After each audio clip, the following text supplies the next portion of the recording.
Here's how to fix audio problems on Discord. So first, you need to check your Discord settings. Open your Discord application or go to a web browser, log into your specific account, and tap on the user settings icon from the bottom left corner of your screen. Now navigate to the voice and video option that is in the section of experience. Make sure that your output device is set to speaker or headphones that you want to use. It might be set to default, which is usually fine. Then go ahead and adjust the volume mixer. Right-click on the speaker icon in the bottom right corner of your taskbar. Then select Open Volume Mixer.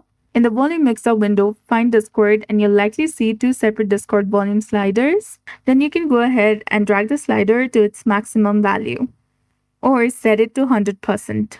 Ensure that neither of the Discord volume sliders is muted. And you can also test Discord audio.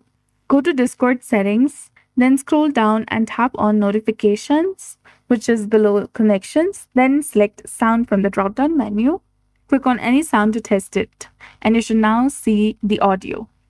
If you still can't hear notification sounds, streamer mode might be on. This mutes notification by default. So that's it. I hope you found this video helpful. If you did, please like, share, and subscribe. Thanks for watching. We'll see you again in the next one.